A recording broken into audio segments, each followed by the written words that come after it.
Assalamualaikum warahmatullahi wabarakatuh. Halo semuanya, selamat datang kembali di Waktu Sunyi. Terima kasih sudah meluangkan waktu untuk singgah di sini. Seperti biasa, semoga cerita kali ini bisa menjadi teman di sela aktivitas kalian, menemani perjalanan, atau mengantar kalian beristirahat sebelum tidur.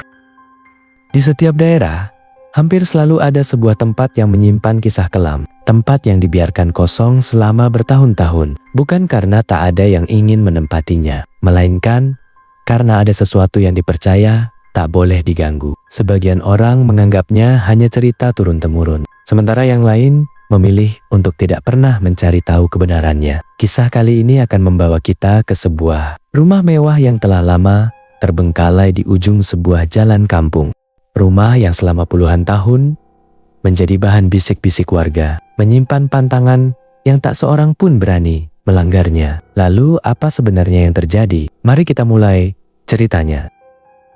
40 tahun yang lalu, di ujung sebuah jalan kampung, berdirilah sebuah rumah mewah bergaya klasik yang begitu megah, hingga selalu menjadi pusat perhatian warga. Di antara rumah-rumah sederhana, bangunan 2 lantai dengan pilar-pilar besar, jendela-jendela tinggi, dan halaman yang luas itu menjadi lambang keberhasilan seorang pengusaha bernama Pak Hendra. Pak Hendra tinggal bersama istrinya, Bu Ratna, serta kedua anak mereka. Selama bertahun-tahun, keluarga itu dikenal hidup berkecukupan. Usaha bahan bangunan milik Pak Hendra berkembang pesat, hingga membuat keluarganya disegani oleh banyak orang. Namun keadaan berubah dalam waktu yang singkat. Beberapa proyek besar mengalami kegagalan. Rekan bisnis yang paling dipercayainya membawa kabur sebagian besar modal usaha. Kerugian terus bertambah, sementara utang mulai menumpuk. Para penagih silih berganti datang menuntut pembayaran. Pak Hendra berusaha mempertahankan usahanya dengan menjual aset, meminjam uang kepada kerabat, hingga mencari investor baru. Namun, semua usahanya selalu menemui jalan buntu. Semakin hari, tekanan yang ia rasakan semakin berat. Yang paling ia takutkan bukan hanya kehilangan seluruh hartanya. Ia takut keluarganya kehilangan rumah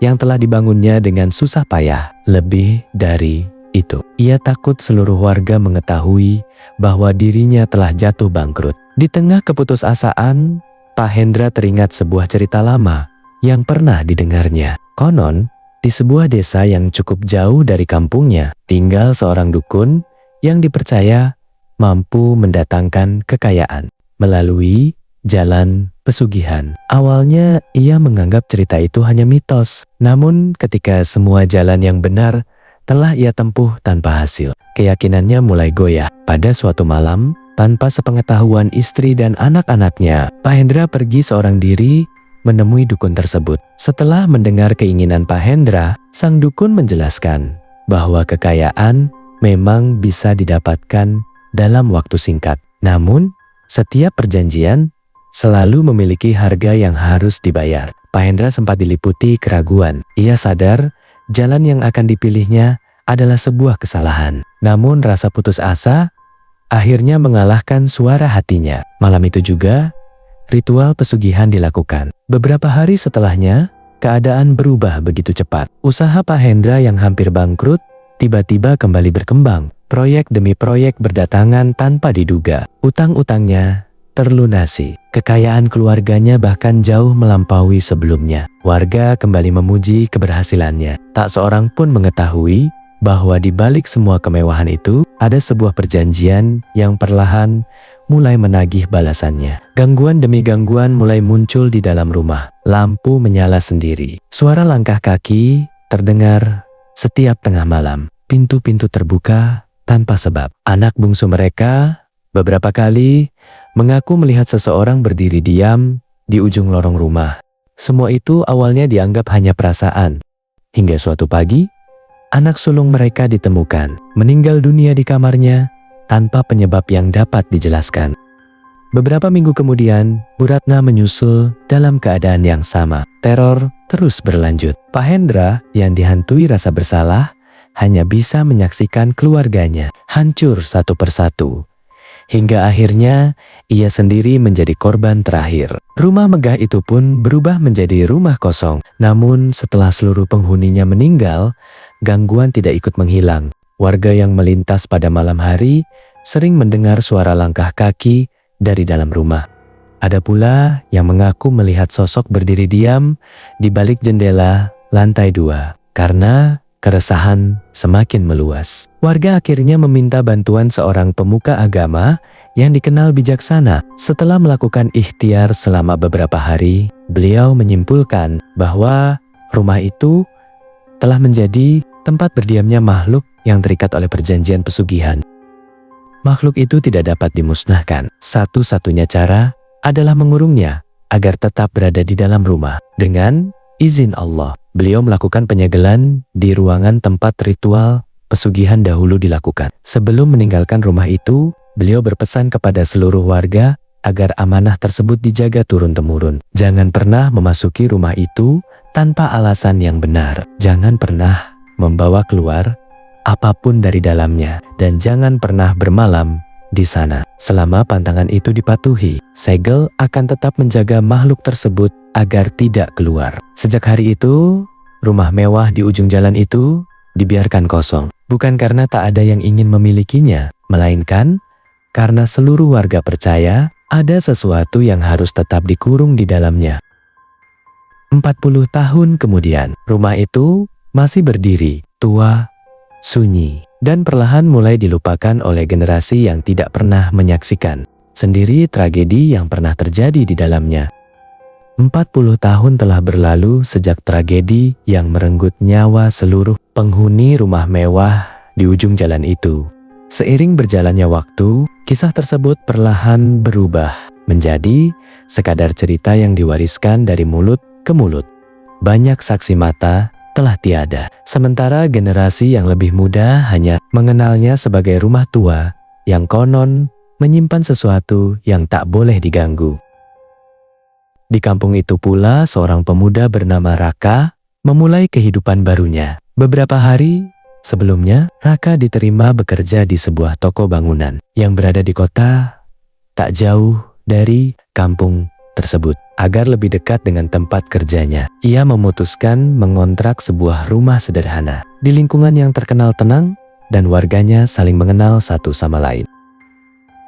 Hari-hari pertama dilaluinya dengan cukup menyenangkan. Setiap pagi ia berangkat bekerja, lalu kembali menjelang sore. Perlahan ia mulai mengenal beberapa tetangga yang ramah dan sering menyapanya ketika berpapasan. Namun ada satu hal yang selalu menarik perhatian Raka. Di ujung jalan tempat ia tinggal, berdiri sebuah rumah mewah bergaya klasik yang tampak begitu kontras dibandingkan rumah-rumah lain di sekitarnya. Meski telah terbengkalai selama puluhan tahun, kemegahannya masih terlihat jelas. Pilar-pilar besar masih berdiri kokoh, pagar besi tinggi yang mulai dipenuhi karat mengelilingi halaman luas yang kini dipenuhi semak belukar. Jendela-jendela tinggi tampak kusam, sementara sebagian genting mulai ditumbuhi lumut. Rumah itu terlihat seperti bangunan yang ditinggalkan begitu saja oleh waktu. Suatu sore sepulang bekerja, rasa penasaran membuat Raka bertanya kepada seorang tetangga yang sedang duduk di depan rumah. Bukannya menjawab panjang lebar, pria paruhbaya itu justru terdiam sejenak. Ia hanya mengatakan bahwa rumah itu sudah kosong sejak puluhan tahun lalu. Sebelum mengakhiri pembicaraan, ia berpesan agar Raka tidak pernah mencoba memasuki rumah tersebut, apapun alasannya. Jawaban singkat itu justru membuat rasa penasaran Raka semakin besar. Beberapa hari kemudian, 3 sahabat lamanya datang dari kota untuk mengunjungi kontrakan barunya. Mereka adalah Fajar, Yoga, dan Dion. Fajar dikenal sebagai seorang kreator konten YouTube yang gemar membuat video eksplorasi tempat-tempat yang dianggap angker maupun bersejarah. Yoga memiliki sifat yang jauh lebih berhati-hati. Ia tidak mudah mempercayai cerita gaib, tetapi juga tidak pernah berani meremehkannya. Sedangkan Dion adalah sosok yang santai dan selalu ikut kemanapun teman-temannya pergi. Malam itu, mereka berkumpul di teras kontrakan Raka. Obrolan dimulai dari pekerjaan baru Raka kehidupan di kampung, hingga perbedaan suasana antara kota dan desa yang menurut mereka terasa jauh lebih tenang. Di tengah percakapan, pandangan Fajar tertuju ke arah rumah besar di ujung jalan.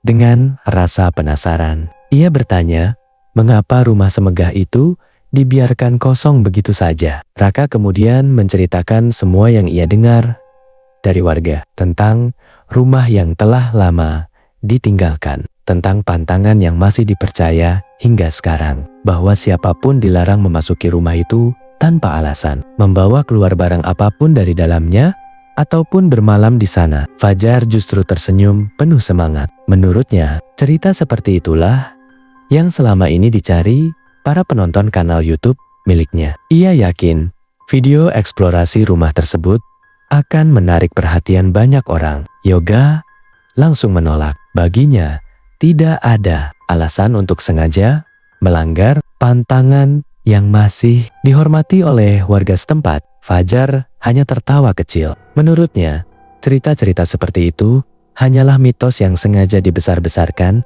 agar tidak ada orang yang masuk ke rumah tersebut. Ia bahkan mulai menggoda Yoga karena dianggap terlalu penakut. Yoga sempat kesal. Namun karena terus diledek oleh Fajar dan Dion, ia akhirnya mengalah meski wajahnya masih dipenuhi keraguan. Raka yang sejak awal hanya menjadi pendengar masih belum memberikan jawaban. Ia teringat pesan tetangganya beberapa hari lalu, tetapi rasa penasaran yang terus memenuhi pikirannya perlahan mengalahkan keraguannya. Akhirnya ia menganggukkan kepala. Mereka sepakat mendatangi rumah itu tepat tengah malam, saat seluruh kampung telah benar-benar sunyi dan tidak ada seorang pun yang mengetahui bahwa mereka akan memasuki rumah kosong yang selama 40 tahun tak pernah berani diganggu oleh siapapun. Malam itu, jarum jam hampir menunjukkan pukul 12. Suasana kampung berubah sangat sunyi. Hampir seluruh rumah telah memadamkan lampunya. Jalan yang siang tadi masih dipenuhi aktivitas, kini kosong tanpa seorang pun melintas. Raka menutup pintu kontrakannya dengan perlahan. Fajar, Yoga, dan Dion telah bersiap sejak beberapa menit sebelumnya. Tanpa banyak bicara, mereka berjalan menuju rumah mewah yang berdiri di ujung jalan. Semakin dekat mereka melangkah, bangunan itu tampak semakin megah. Meski telah terbengkalai selama puluhan tahun, rumah bergaya klasik itu masih memancarkan kemewahan yang sulit ditemukan pada rumah-rumah lain di kampung tersebut.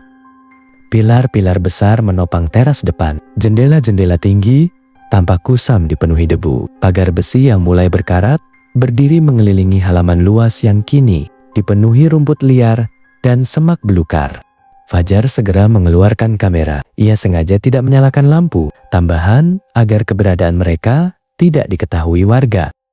Sementara itu, Raka memperhatikan keadaan sekitar. Setelah merasa benar-benar aman, mereka mendorong pagar yang ternyata tidak terkunci. Engsel pagar mengeluarkan suara lirih ketika dibuka. Keempatnya melangkah memasuki halaman. Semakin dekat ke bangunan utama, udara terasa semakin lembab. Tak ada suara selain embusan angin yang sesekali menggerakkan dedaunan pohon tua di halaman. Mereka berhenti tepat di depan pintu utama. Raka menarik napas panjang sebelum mendorong daun pintu yang sudah tampak lapuk dimakan usia. Suara derit panjang terdengar ketika pintu mulai terbuka. Aroma kayu tua dan udara pengap langsung menyambut mereka. Fajar mengarahkan kameranya ke seluruh ruangan. Ruang tamu itu masih terlihat begitu megah. Lantai marmer berwarna krem tertutup debu tebal. Di tengah ruangan masih berdiri lampu gantung kristal yang kusam. Sofa-sofa besar berlapis kain bludru,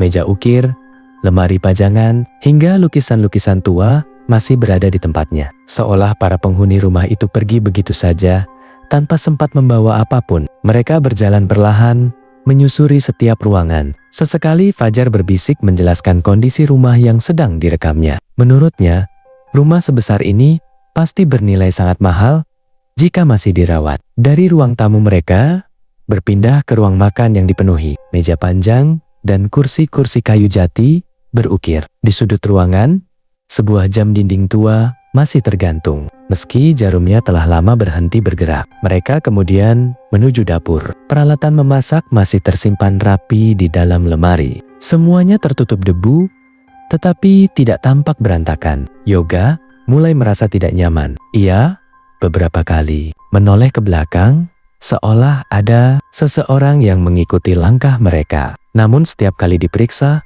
lorong di belakang mereka tetap kosong. Tak lama kemudian, mereka menaiki tangga menuju lantai 2. Anak-anak tangga kayu jati itu sesekali mengeluarkan bunyi pelan ketika diinjak. Berbeda dengan lantai bawah, suasana di lantai 2 terasa jauh lebih dingin. Lorong panjang membentang dengan beberapa pintu kamar yang masih tertutup rapat. Mereka membuka satu demi satu kamar, sebagian besar masih dipenuhi tempat tidur, lemari pakaian, dan meja rias yang telah tertutup debu. Di salah satu kamar, Yoga tiba-tiba mengangkat tangan, memberi isyarat agar semua berhenti berbicara. Ia merasa mendengar suara langkah kaki dari arah bawah rumah. Fajar segera menghentikan rekamannya. Semua terdiam. Beberapa detik berlalu. Tidak ada suara apapun. Yang terdengar hanya napas mereka sendiri. Fajar akhirnya tersenyum kecil. Ia mencoba mencairkan suasana dengan mengatakan bahwa mungkin suara itu berasal dari kayu tangga yang memuai karena udara malam. Tak seorang pun menanggapi. Mereka memilih melanjutkan pemeriksaan hingga seluruh lantai 2 selesai dilihat. Setelah merasa tidak ada lagi yang menarik untuk direkam, Fajar mematikan kameranya. Keempat sahabat itu kemudian turun kembali ke lantai bawah dan berjalan menuju pintu utama. Sebelum keluar, Raka menoleh sekilas ke arah ruang tamu. Rumah itu kembali sunyi. Tak ada suara, tak ada bayangan, tak ada sesuatu yang tampak mencurigakan. Mereka pun meninggalkan rumah tersebut dan menutup kembali pagar seperti semula. Di perjalanan pulang, Fajar terlihat puas. Ia yakin rekaman malam itu akan menjadi salah satu konten terbaik yang pernah dibuatnya. Yoga hanya tersenyum tipis. Meski perasaan tidak nyaman masih belum sepenuhnya hilang, sementara Raka dan Dion memilih diam sepanjang perjalanan. Sesampainya di kontrakan, mereka kembali mengobrol sebentar sebelum akhirnya beristirahat. Keesokan paginya, Fajar, Yoga, dan Dion berpamitan untuk kembali ke kota. Mereka berjanji akan datang lagi suatu hari nanti. Tak ada satupun dari mereka yang menyadari bahwa malam itu bukanlah akhir dari rasa penasaran mereka, melainkan awal dari sebuah mimpi buruk yang perlahan akan mengubah kehidupan mereka satu persatu. Beberapa hari setelah malam itu, kehidupan mereka kembali berjalan seperti biasa. Raka kembali bekerja di toko bangunan. Setiap pagi, ia melewati rumah mewah di ujung jalan, lalu pulang menjelang sore. Sejak kejadian malam itu, ia sengaja tidak lagi memandang rumah tersebut terlalu lama. Meski begitu, entah mengapa, setiap kali melintas, selalu muncul perasaan seolah ada seseorang yang sedang memperhatikannya dari balik jendela yang kusam. Ia berusaha mengabaikan perasaan itu. Di kota, Fajar mulai menyunting rekaman hasil eksplorasi mereka. Ia berkali-kali memutar ulang video yang direkam malam itu. Anehnya, beberapa bagian yang ia ingat sempat direkam ternyata berubah menjadi gambar yang buram. Di bagian lain, suara mereka tiba-tiba hilang selama beberapa detik, lalu kembali normal tanpa alasan yang jelas. Fajar sempat mengira kameranya mulai rusak. Namun setelah mencoba merekam di tempat lain, kamera itu bekerja dengan normal. Sementara itu, Yoga mulai sulit tidur. Hampir setiap malam, ia terbangun karena mendengar suara langkah kaki berhenti tepat di depan pintu kamarnya. Saat pintu dibuka, lorong rumahnya selalu kosong. Gangguan itu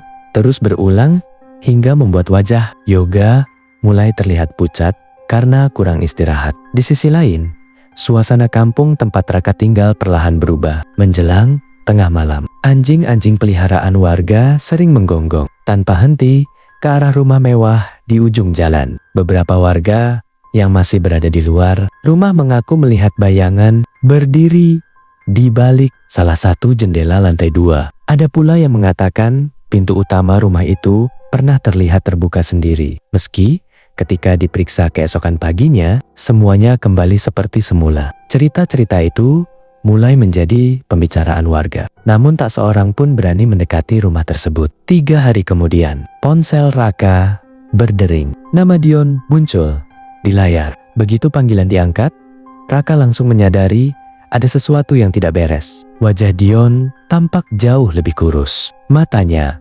memerah. Lingkar hitam terlihat jelas di bawah kedua matanya. Suara Dion pun terdengar lemah. Dengan napas yang tidak teratur, ia meminta Raka menghubungi Fajar dan Yoga. Ia mengatakan ada sesuatu yang sudah tidak sanggup lagi ia simpan sendiri. Malam itu juga, mereka berempat terhubung melalui panggilan video. Beberapa saat, tidak ada yang berbicara. Raka, Fajar, dan Yoga sama-sama menyadari perubahan wajah Dion. Orang yang biasanya paling santai di antara mereka, kini terlihat seperti seseorang yang telah kehilangan harapan. Akhirnya, Dion membuka pembicaraan. Dengan suara bergetar, ia mengaku bahwa sejak pulang dari rumah kosong itu, ia terus mengalami mimpi yang sama setiap malam. Dalam mimpinya, ia selalu berdiri sendirian di lorong lantai 2 rumah mewah tersebut. Lorong itu gelap, sunyi, dan terasa jauh lebih panjang dibandingkan saat mereka benar-benar berada di sana. Di ujung lorong, selalu ada seseorang yang berdiri membelakanginya. Sosok itu tidak pernah bergerak, hanya diam, seolah memang sedang menunggu kedatangannya. Semakin malam mimpi itu berulang. Jarak antara Dion dan sosok tersebut semakin dekat. Hingga pada mimpi terakhir, sosok itu perlahan berbalik menghadapnya. Dion menundukkan kepalanya sejenak. Tangannya mulai gemetar. Dengan suara lirih, ia mencoba menggambarkan apa yang dilihatnya. Wajahnya sangat pucat. Bukan pucat seperti orang sakit, melainkan seperti lilin yang meleleh. Kulitnya tampak kencang, tanpa sedikit pun ekspresi. Rambutnya panjang, tipis, dan menutupi sebagian wajahnya. Tetapi yang paling membuatku takut, lehernya. Lehernya panjang sekali. Tidak seperti manusia. Seolah kepalanya dipaksa berdiri lebih tinggi dari tubuhnya sendiri. Tangannya menjuntai lurus ke bawah. Jari-jarinya sangat panjang, hampir menyentuh lututnya. Dia tidak mengejarku. Dia tidak berbicara. Dia hanya mengangkat satu tangannya perlahan, lalu memanggilku agar mendekat. Setiap kali hampir sampai di hadapannya, aku selalu terbangun. Ruangan dalam panggilan video mendadak sunyi. Tak seorang pun memotong cerita Dion. Raka bahkan merasakan bulu kuduknya berdiri hanya karena mendengar penjelasan itu. Beberapa detik kemudian, Dion menarik napas panjang. Ia menatap satu persatu wajah sahabatnya melalui layar, lalu berkata pelan, "Ada satu hal lagi yang belum pernah aku ceritakan ke kalian." Dion berdiri dari kursinya. Ia berjalan menuju lemari kecil di sudut kamar. Tak lama kemudian, ia kembali sambil membawa sebuah benda yang dibungkus kain. Perlahan, ia membuka bungkusan itu. Di dalamnya terdapat sebuah benda kuningan tua dengan ukiran yang rumit. Melihat benda itu, Raka langsung mengernyit. Fajar dan Yoga pun tampak kebingungan. Dengan wajah penuh penyesalan, Dion akhirnya mengaku. Malam saat mereka menjelajahi rumah itu, diam-diam ia mengambil benda tersebut dari salah satu kamar di lantai 2. Ia mengira benda itu hanyalah barang antik yang sudah tidak digunakan lagi. Karena takut dimarahi, ia memilih menyembunyikannya dari semua orang. Namun sejak benda itu berada di kamarnya, mimpi buruk itu tidak pernah berhenti. Bahkan setiap malam terasa semakin nyata. Suasana panggilan video kembali hening. Fajar yang semula ingin mengatakan sesuatu, tiba-tiba terdiam. Tatapannya tidak lagi mengarah ke wajah Dion, melainkan ke pintu kamar yang berada tepat di belakangnya. Wajah Fajar perlahan berubah pucat. Yoga yang menyadari perubahan itu spontan ikut melihat ke arah yang sama. Beberapa detik kemudian, napas Yoga tercekat. Raka ikut mengangkat pandangannya ke layar. Jantungnya seakan berhenti berdetak. Di ambang pintu kamar Dion, berdiri sesosok makhluk yang persis seperti yang baru saja diceritakan Dion. Tubuhnya kurus, wajahnya pucat tanpa ekspresi. Rambut panjangnya menutupi sebagian wajah. Lehernya menjulang tidak wajar. Kepalanya sedikit miring. Kedua lengannya menjuntai lurus dengan jari-jari yang terlalu panjang. Makhluk itu tidak bergerak, tidak melangkah, hanya berdiri diam, menatap lurus ke arah Dion. Perlahan, salah satu tangannya terangkat, seolah memanggil Dion untuk mendekat. Raka sontak berteriak, "Dion, belakangmu!" Fajar dan Yoga ikut berteriak hampir bersamaan. Dion yang terkejut langsung membalikkan badannya, namun tidak ada siapa-siapa. Saat ia kembali menghadap layar ponsel, wajah ketiga sahabatnya sudah berubah pucat. Belum sempat mereka menjelaskan apa yang baru saja dilihat. Layar ponsel Dion mendadak dipenuhi gangguan. Gambar bergetar, suara terputus-putus. Lalu, panggilan video itu terputus begitu saja. Malam itu,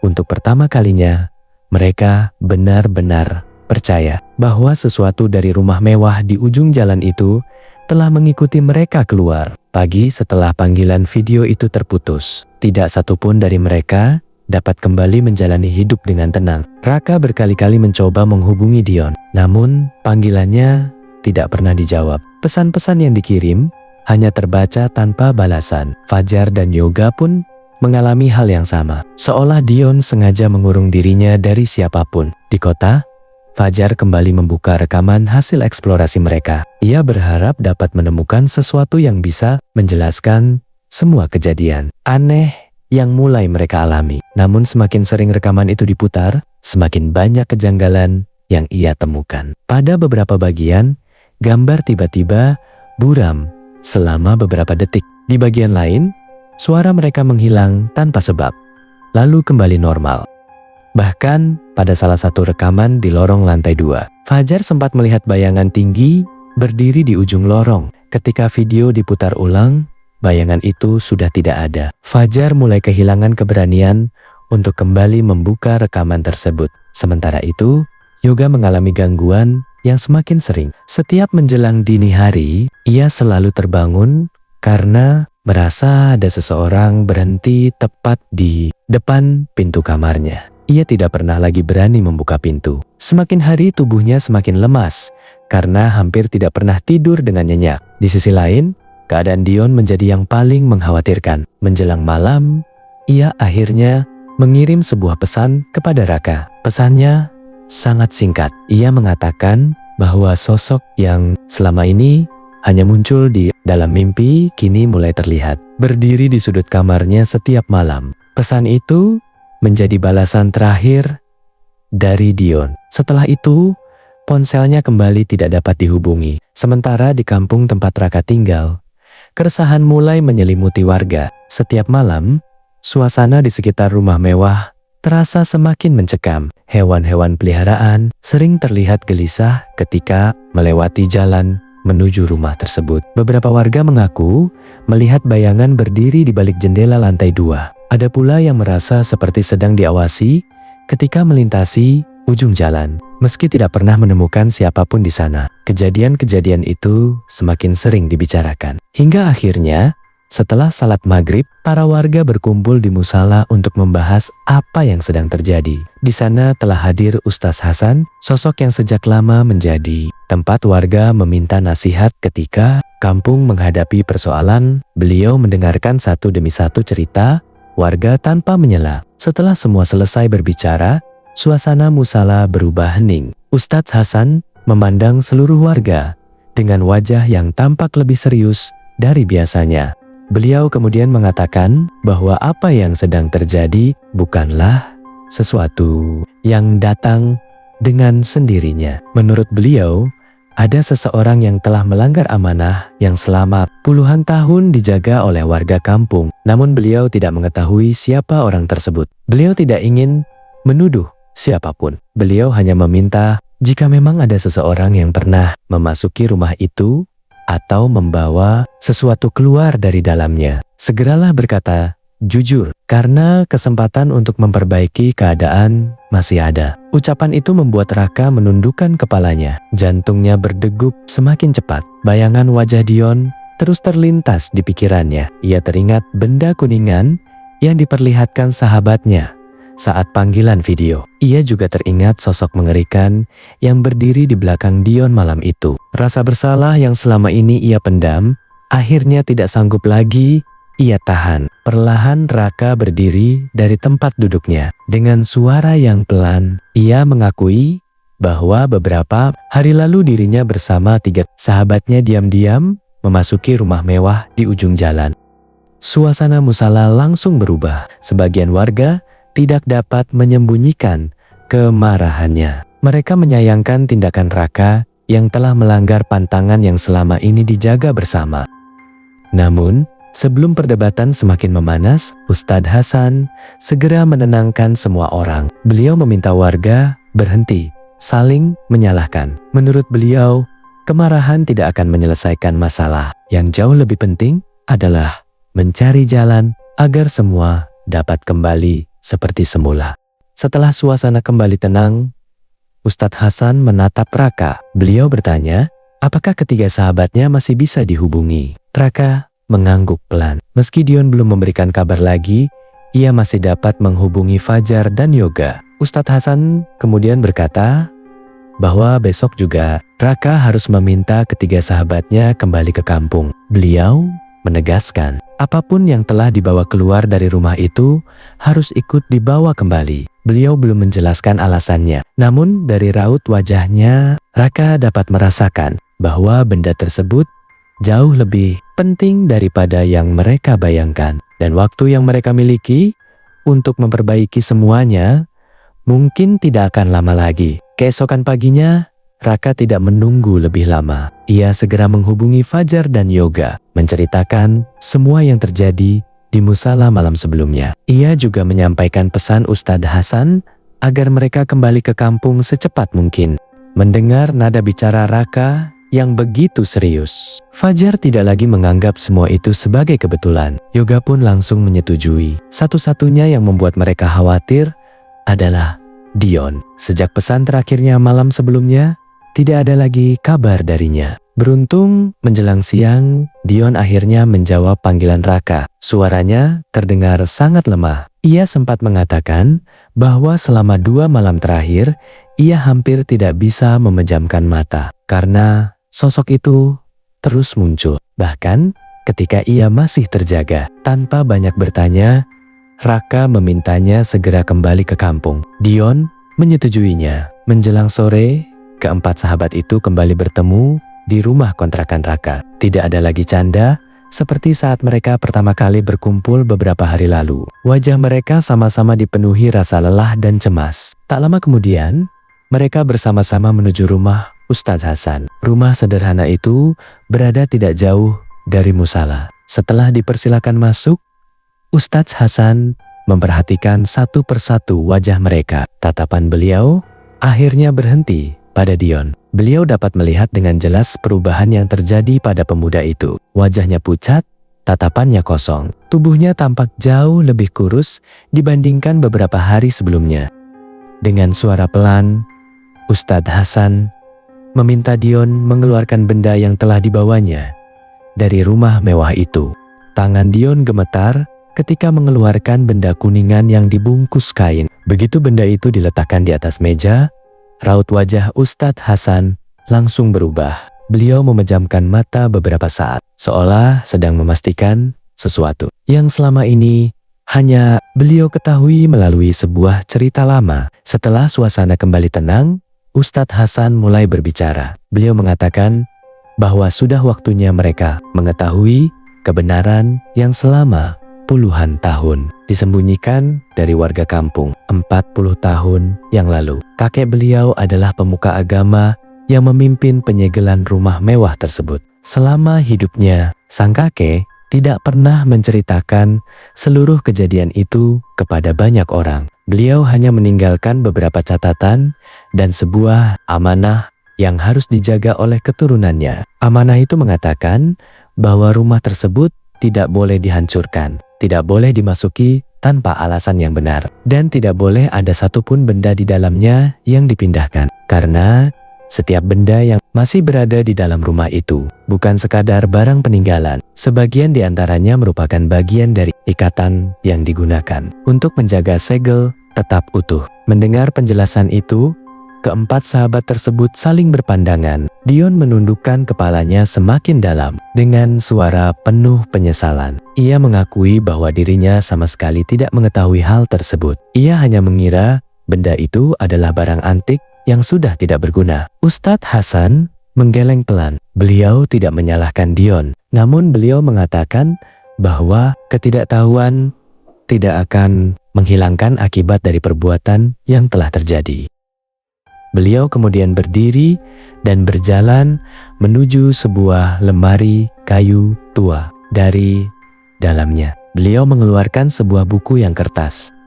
Kertasnya telah menguning dimakan usia. Buku itu merupakan catatan peninggalan kakeknya. Dengan sangat hati-hati, beliau membuka beberapa halaman yang telah diberi pembatas. Di sana tertulis penjelasan mengenai benda kuningan yang kini berada di atas meja. Benda itu bukanlah jimat, bukan pula benda pusaka, melainkan salah satu pengikat segel yang diletakkan di 4 penjuru rumah, sebagai bagian dari ikhtiar yang dilakukan saat penyegelan berlangsung. Selama keempat pengikat itu tetap berada di tempatnya, segel akan terus melemahkan kekuatan makhluk yang berada di dalam rumah. Namun, jika salah satunya dipindahkan, segel akan mulai kehilangan keseimbangannya. Makhluk yang selama puluhan tahun terkurung perlahan akan memperoleh kembali kekuatannya. Raka menelan ludah, lalu bertanya pelan, "Apakah semua ini masih bisa diperbaiki, Ustadz?" Ustadz Hasan menganggukkan kepala.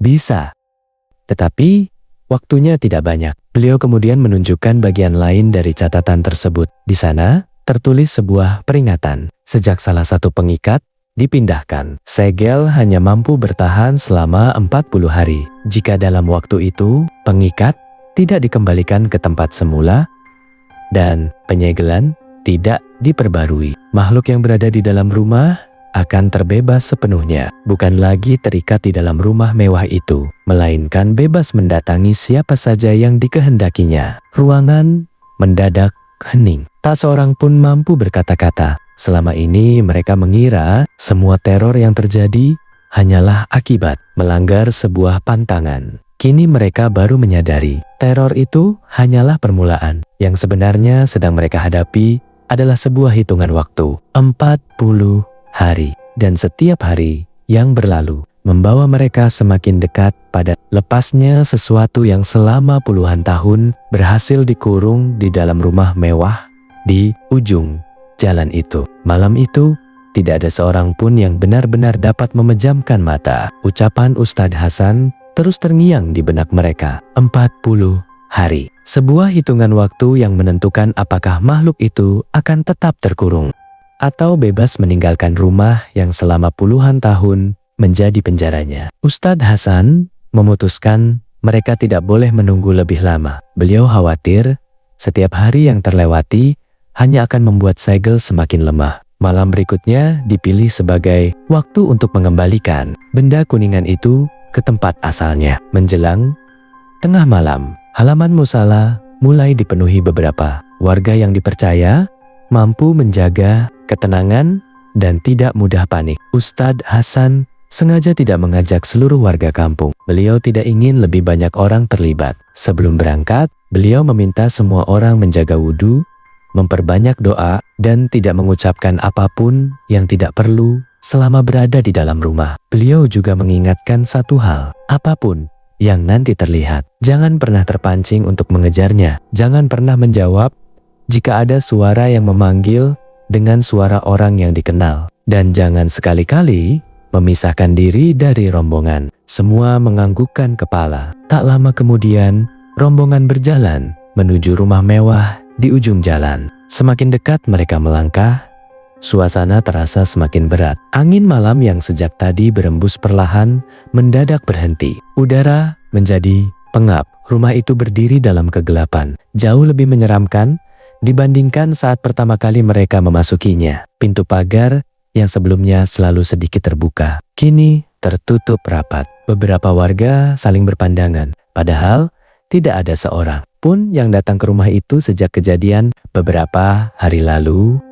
Ustadz Hasan melangkah lebih dulu. Dengan tenang, beliau membuka pagar tersebut. Engselnya bergerak Perlahan, halaman kembali menyambut mereka dengan kesunyian yang membuat dada terasa sesak. Mereka memasuki rumah dengan langkah hati-hati. Begitu pintu utama terbuka, hawa dingin langsung menyelimuti seluruh ruangan. Lantai marmer yang dahulu hanya dipenuhi debu, kini dipenuhi jejak-jejak kaki. Jejak itu bukan jejak manusia. Bentuknya panjang, dengan bekas jari yang jauh lebih banyak daripada kaki manusia. Jejak-jejak itu mengarah ke lantai 2. Tak seorang pun berani mengucapkan sepatah kata. Ustadz Hasan memberi isyarat agar mereka tetap mengikuti jejak tersebut. Tangga kayu yang mereka naiki malam itu terasa jauh berbeda. Setiap anak tangga seperti memantulkan gema langkah mereka lebih lama dari seharusnya. Sesampainya di lantai 2, lorong yang dulu mereka jelajahi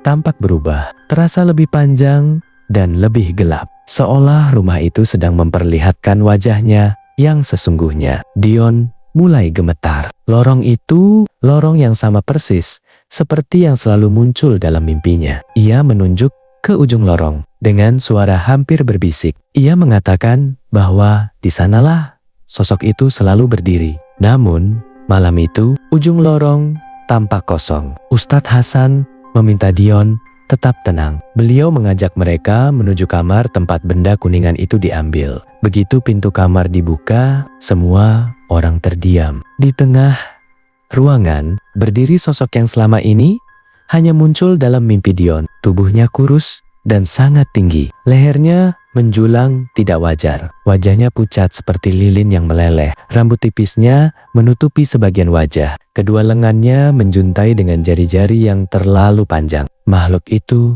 tidak bergerak, tidak mengeluarkan suara, hanya menatap lurus ke arah Dion. Dion seketika membeku, seolah seluruh tubuhnya kehilangan tenaga. Makhluk itu perlahan mengangkat satu tangannya. Gerakannya sama persis seperti dalam mimpi, mengajak Dion mendekat. Tanpa sadar, Dion mulai melangkah. Satu langkah, lalu langkah berikutnya. Tatapannya kosong, seolah ia tidak lagi mendengar suara siapapun. Raka segera meraih bahunya, namun tenaga Dion terasa sangat berat. Seakan ada sesuatu yang terus menariknya ke depan. Ustadz Hasan segera membacakan ayat Al-Quran dengan suara yang tenang namun tegas. Suasana rumah mendadak berubah. Udara yang sejak tadi terasa begitu dingin perlahan dipenuhi hembusan angin yang berputar di sepanjang lorong. Lampu gantung di lantai bawah bergoyang sendiri. Pintu-pintu kamar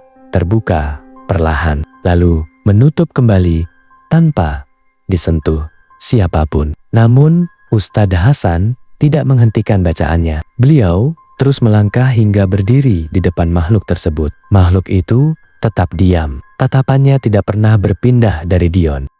Ustadz Hasan kemudian meminta Dion menyerahkan benda kuningan itu. Dengan sisa tenaga yang dimilikinya, Dion mengangkat benda tersebut. Tangannya gemetar hebat. Beberapa kali, benda itu hampir terjatuh. Raka dan Fajar segera menopang tubuh Dion agar tidak kembali melangkah ke arah makhluk itu. Sementara Yoga membantu menerangi ruangan dengan senter. Ustadz Hasan menunjuk sebuah ceruk kecil di balik lemari tua. Di sanalah tempat benda itu dahulu diletakkan. Dengan perlahan, Dion meletakkan kembali benda kuningan itu ke tempat asalnya. Sesaat setelah benda itu menyentuh ceruk tersebut, seluruh rumah bergetar. Angin berembus sangat kencang dari dalam lorong. Debu yang selama puluhan tahun menempel di dinding beterbangan memenuhi ruangan. Makhluk itu tetap berdiri, namun perlahan tubuhnya mulai memudar. Tatapannya masih tertuju kepada Dion, seolah menyimpan kebencian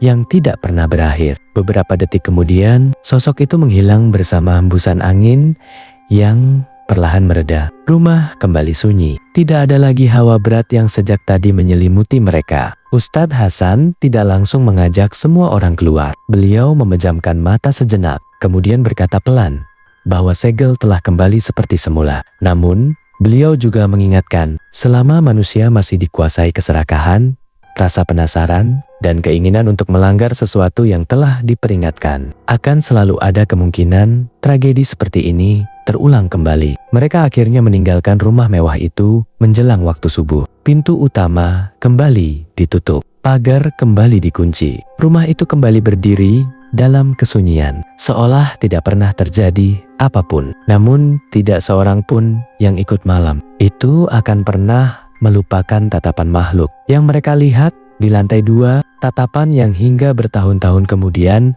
masih sering muncul dalam mimpi mereka, mengingatkan bahwa ada rahasia yang memang lebih baik dibiarkan tetap terkubur.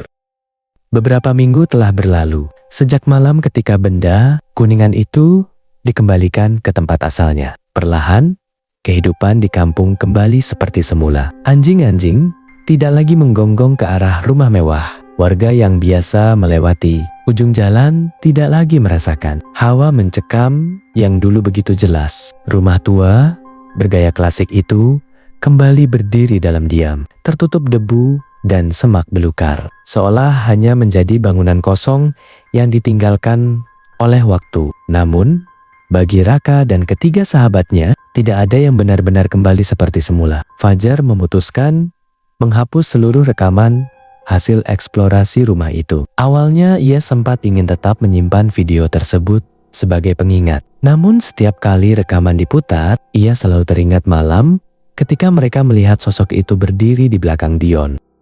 Sejak hari itu, Fajar tidak pernah lagi membuat konten eksplorasi tempat-tempat yang dianggap angker. Yoga akhirnya dapat tidur dengan tenang. Suara langkah kaki yang selama berhari-hari mengganggu malamnya tidak pernah terdengar lagi. Meski demikian, ia mengaku masih sering terbangun sebelum fajar, hanya untuk memastikan pintu kamarnya benar-benar tertutup. Sedangkan Dion membutuhkan waktu paling lama untuk memulihkan dirinya. Beberapa hari setelah segel dipulihkan, tubuhnya masih sering demam dan mudah terkejut. Tetapi sedikit demi sedikit, mimpi buruk yang terus menghantuinya mulai menghilang. Meski begitu, ia tidak pernah sanggup lagi melihat benda-benda antik tanpa teringat malam ketika rasa penasarannya hampir membawa malapetaka bagi banyak orang. Suatu sore, sebelum kembali ke kota, keempat sahabat itu mendatangi rumah Ustadz Hasan untuk berpamitan. Ustadz Hasan hanya berpesan agar mereka menjadikan peristiwa itu sebagai pelajaran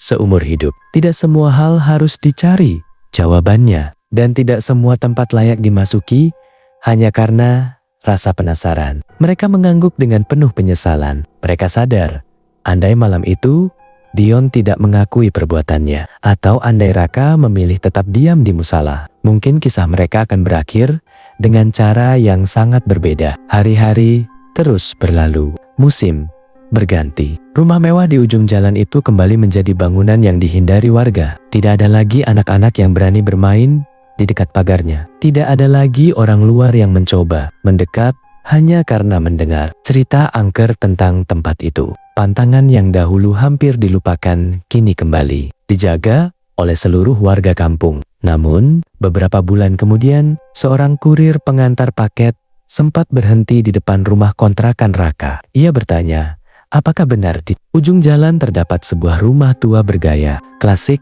yang terkenal angker? Raka hanya tersenyum tipis. Belum sempat ia menjawab, seorang warga yang kebetulan melintas lebih dulu berkata kepada kurir itu agar tidak pernah mencoba mendekati rumah tersebut, apapun alasannya. Kurir itu hanya mengangguk lalu melanjutkan perjalanannya. Raka memandangi rumah mewah itu dari kejauhan. Untuk sesaat, ia merasa salah satu tirai di jendela lantai 2 bergerak perlahan. Padahal hari itu tidak ada angin. Raka terdiam.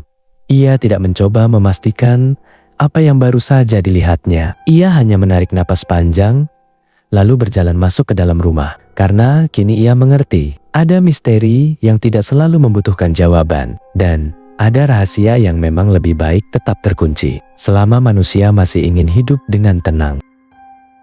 Demikianlah kisah tentang rumah mewah di ujung jalan yang selama puluhan tahun dibiarkan kosong, menyimpan rahasia kelam yang nyaris kembali membawa malapetaka. Entah apa sebenarnya makhluk yang disegel di dalam rumah itu, dan apakah segel tersebut benar-benar mampu mengurungnya untuk selamanya. Tidak ada yang bisa memastikannya. Namun, hingga hari ini masih ada tempat-tempat yang oleh masyarakat setempat, dijaga dengan berbagai pantangan yang diwariskan turun-temurun. Pantangan yang bagi sebagian orang mungkin hanya terdengar sebagai mitos, tetapi bagi mereka yang pernah merasakan sendiri akibat mengabaikannya, pantangan itu adalah bentuk peringatan agar manusia tidak sembarangan membuka sesuatu yang seharusnya tetap terkunci. Mungkin memang ada rahasia yang lebih baik dibiarkan terkubur, karena tidak semua rasa penasaran akan berakhir dengan jawaban. Ada kalanya, rasa penasaran justru menjadi awal dari mimpi buruk yang tidak pernah dibayangkan sebelumnya. Tuliskan pendapat kalian tentang cerita kali ini di kolom komentar. Dan jika kalian pernah mengalami kejadian horor yang sulit dijelaskan atau memiliki kisah menyeramkan dari teman, keluarga, maupun orang terdekat, kalian juga boleh membagikannya di kolom komentar. Siapa tahu pengalaman tersebut bisa menjadi inspirasi untuk kisah-kisah berikutnya di waktu sunyi. Jika kalian menyukai cerita horor seperti ini, jangan lupa untuk like, subscribe, dan aktifkan lonceng notifikasi agar tidak ketinggalan kisah-kisah menyeramkan lainnya. Dan jika menurut kalian cerita ini menarik, bagikan juga video ini kepada teman, sahabat, atau keluarga kalian. Terima kasih sudah menemani saya hingga akhir cerita. Sampai jumpa di kisah berikutnya. Assalamualaikum warahmatullahi wabarakatuh.